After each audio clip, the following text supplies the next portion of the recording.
Kakinada rural NTR beach లో international coastal cleanup కార్యక్రమం ఘనంగా జరిగింది.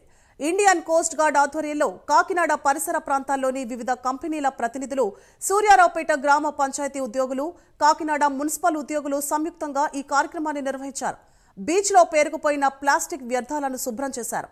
అనంతరం ప్లాస్టిక్ వినియోగానికి వ్యతిరేకంగా ప్రతిజ్ఞ చేశారు. ఈ కార్యక్రమానికి ముఖ్య అతిథిగా ONGC executive director Ratnesh Kumar పాల్గొన్నారు.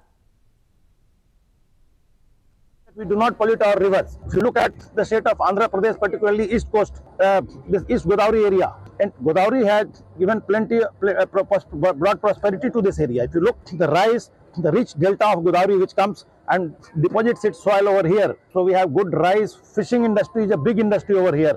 Pisciculture is there. We export maximum amount of fish from here. So it's important for our livelihood as well. And on an annual basis, 12 million tons of plastic is entering our ocean.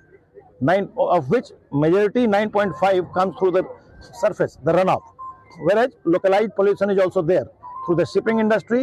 Swachhata high సేవ 2024 లో భాగంగా అంటే ఇది September 17th నుంచి October 2 వరకు కూడా ఈ కార్యక్రమం జరుగుతుంది. అందులో భాగంగా ఈరోజు ఇంటర్నేషనల్ కోస్టల్ క్లీనప్ డే, అంటే అంతర్జాతీయ సముద్ర తీర ప్రాంత క్లీన్ చేయవలసినటువంటి రోజు ఈరోజు. అది మనకి యూఎన్ గవర్నమెంట్ ఇచ్చింది.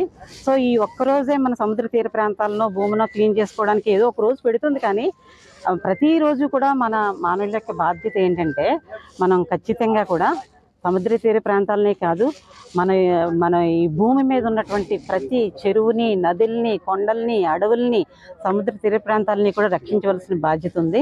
ఇందాక నేను కూడా కొంతమందికి చెప్పాను, మనం ఏ పర్యాటక ప్రాంతానికి వెళ్ళినా, అటవీ ప్రాంతానికి వెళ్ళినా, సాగర్ తీర ప్రాంతానికి పర్యాటకం పరంగా వెళ్ళినా, వృత్తిపరంగా దేనికి వెళ్ళినా కూడా ఇది మన యొక్క బాధ్యత. ఏంటి, మన తీర ప్రాంతాలను పరిరక్షించుకోవాలి, భూమిని పరిరక్షించుకోవాలి.